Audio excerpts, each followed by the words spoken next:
Ezekiel chapter 21.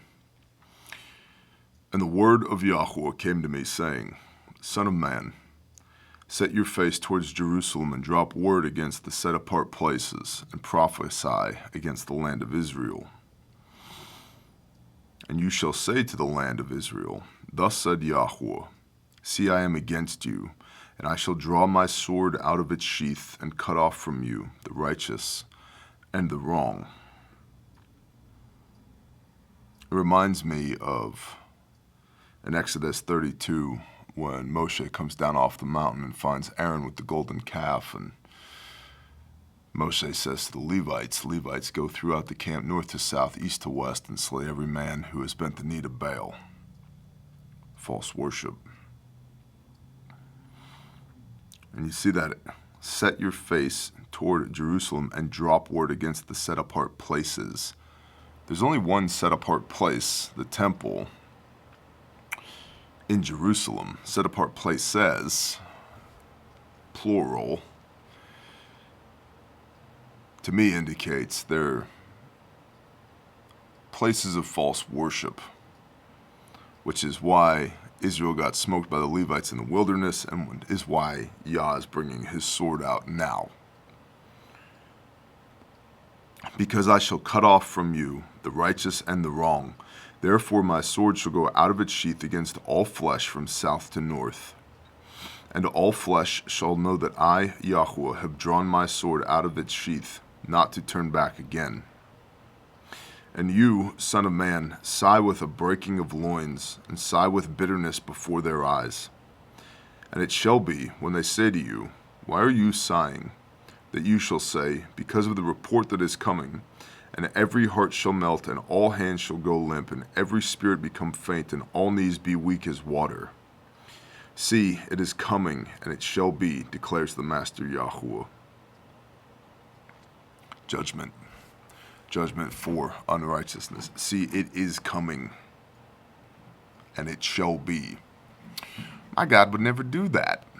Well, your God's make-believe, because the God of the Bible absolutely smokes his chosen people when they're disobedient.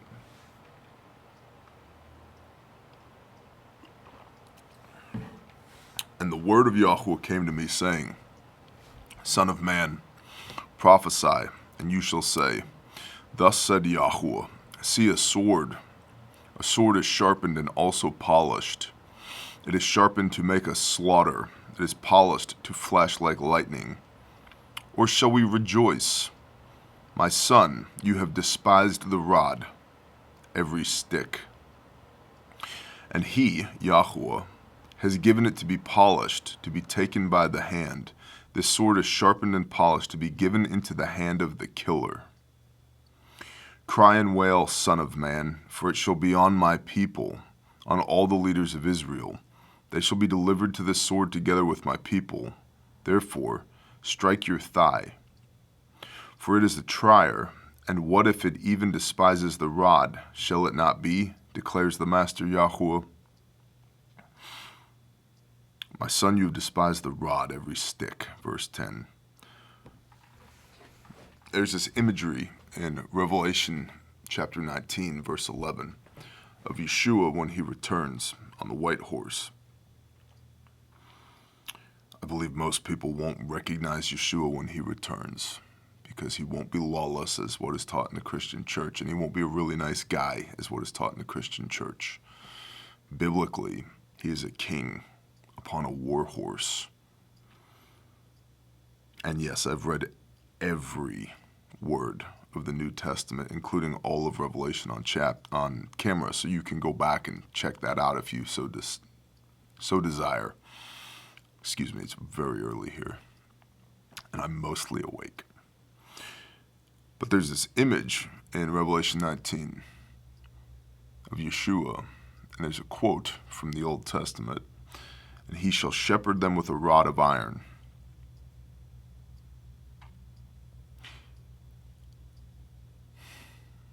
The rod is for reproof and instruction.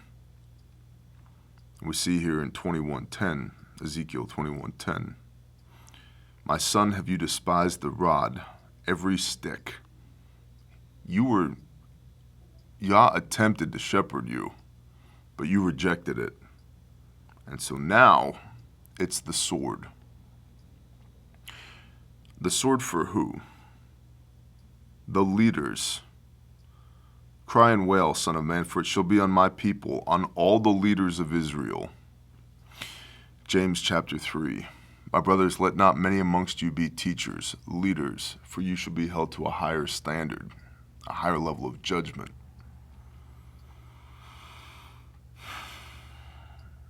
We in America today are experiencing the fruits of poor leadership. So, Yah is bringing the sword. He's putting the sword into the hand of the killer to take out the leadership in Israel. Why? Because the leadership led the people astray by worshiping at their set-apart places, false worship, which is why the sword is being brought out in the first place. Verse 14, and you, son of man, prophesy and strike your hands striking, and let the sword come down twice, thrice, the sword for the slain. It is the sword of the slain, the great one, which surrounds them. I have set the point of the sword against all their gates, to melt the heart, and that the overthrown be many. Ah, it is made like lightning, keen for slaughter. Sharpen yourself on the right, set yourself on the left, wherever your edge is appointed.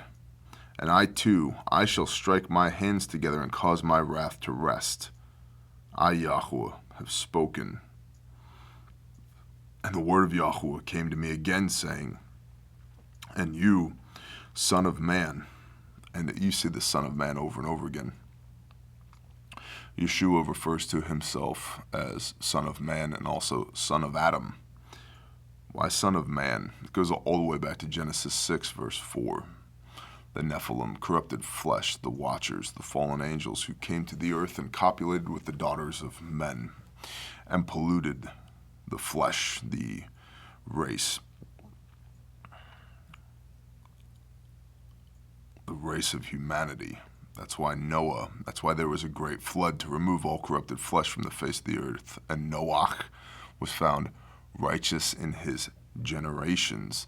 That word generations means his DNA, his offspring. He was found righteous and uncorrupted. And that's why Noah and his 3 sons, Noah's wife and their 3 wives, the remnant of 8 people is preserved. All other flesh is destroyed.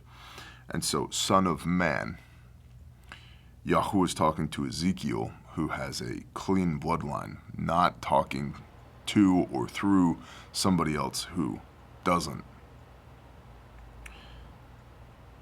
Verse 18, and the word of Yahuwah came to me, saying, and you, son of man, appoint for yourself 2 ways for the sword of the king of Babel to go. So, this is who we're talking about.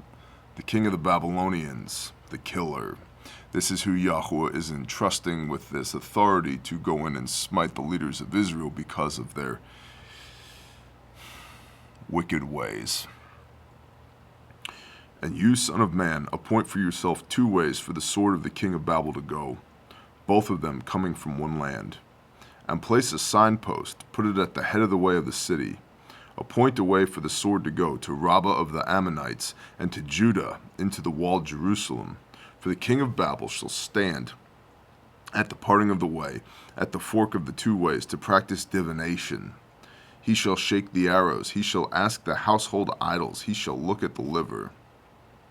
Almost like, and see, none of this is allowable per Torah. Like, look, I'm going to have to use this scumbag to come against you because y'all couldn't walk righteously in the first place. In his right hand shall be the divination for Jerusalem, to set up battering rams, to call for murder, to lift the voice with shouting, to set battering rams against the gates, to heap up a siege mound, to build a wall.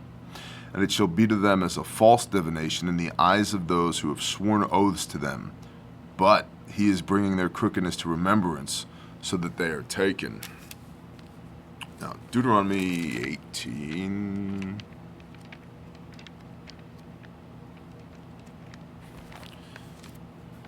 Verse 10. Deuteronomy 18, verse 10.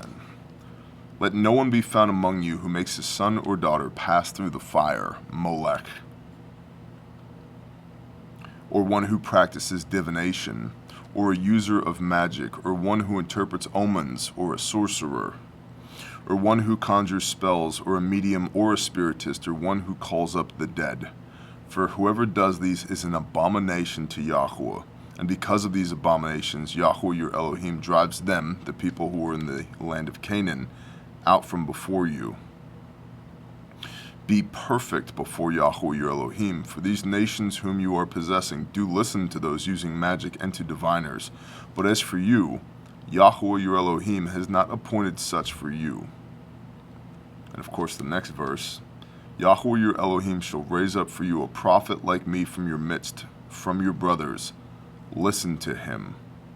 According to all you asked of Yahweh your Elohim in Horeb in the day of the assembly, saying, Let me not hear again the voice of Yahweh my Elohim, nor let me see this great fire any more, lest I die. An intercessor between the Father and the people, raised up, like Moshe, from the midst of the brethren of Israel. Listen to him. That's prophetic. That's Yeshua HaMashiach, Jesus the Christ. And I know we're in a slight rabbit hole here, but in the Gospel of John 5:46, start at 45, Yeshua rebuking, Do not think that I shall accuse you to the Father. There is one who accuses you, Moshe, in whom you have set your expectation. For if you believed Moshe, Moses, you would have believed me, since he wrote about me.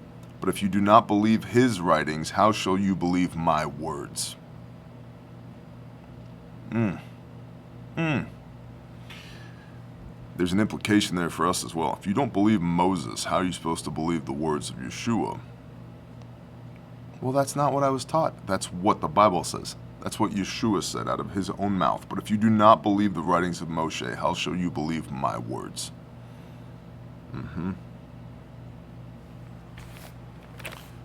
I mean, rabbit hole. But elsewhere he says, His word is not mine, but what the Father has given him to say. I bring you no new word.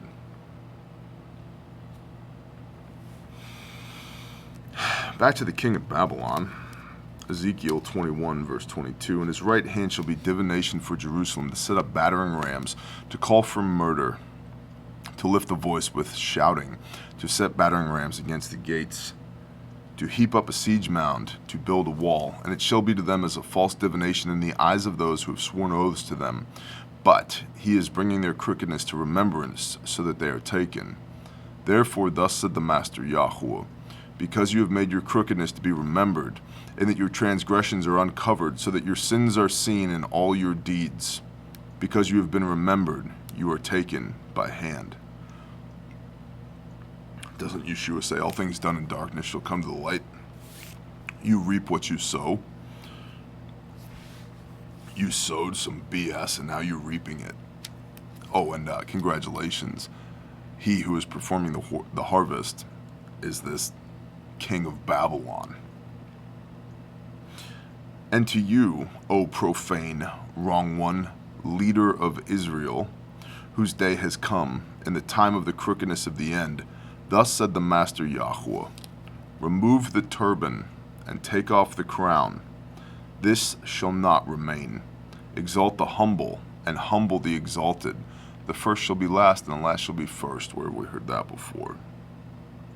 Overthrown, overthrown, I make it overthrown. It shall be no longer until he comes to whom it rightly belongs, and I shall give it.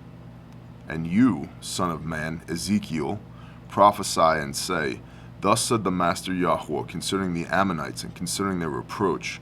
And you shall say, a sword drawn for slaughter, polished to the utmost like lightning. Kind of puts a new spin on that Luke chapter 10 verse, and behold, I saw Satan fall into the earth like lightning.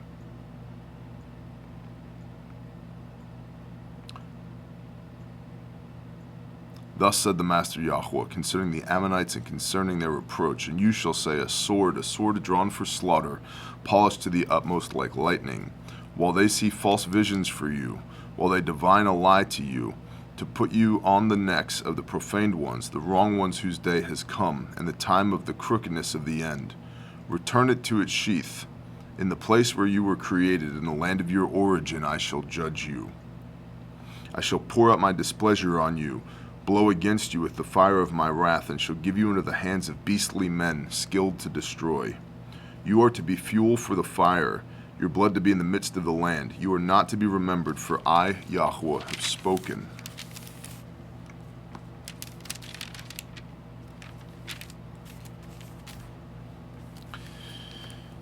Ezekiel 22. You know what? We'll do a separate video on 22. That is Ezekiel 21. There is no getting out of judgment from Yah. Every knee shall bow, every tongue shall confess. You reap what you owe. You reap what you sow. The difference is, Yah's chosen people are stewarded through hard times. Reproof and instruction is a way of life. There's a proverb for this. Reproof and instruction are a way of life. A couple of y'all in the last video, Ezekiel 19 and 20,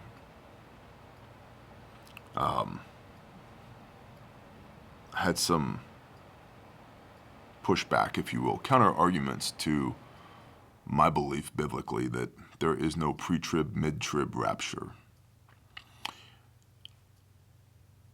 Why do I believe that? A, because I've read all of Revelation 9 times, one of which was with y'all on camera. B,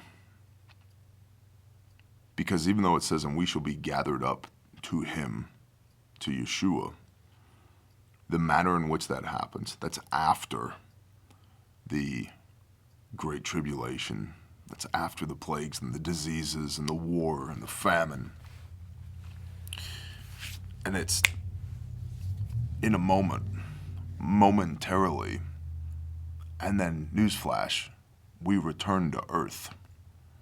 And that's before Satan is thrown into the lake of fire.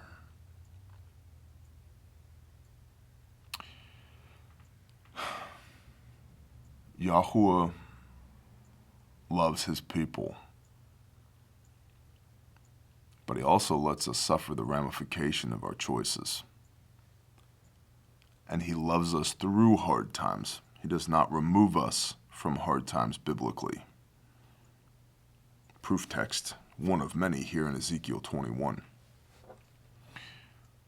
The children of Israel, whom he made a covenant with, went through all kinds of hardship, not because of Yah, but because they continually disregarded the covenant that they made with him.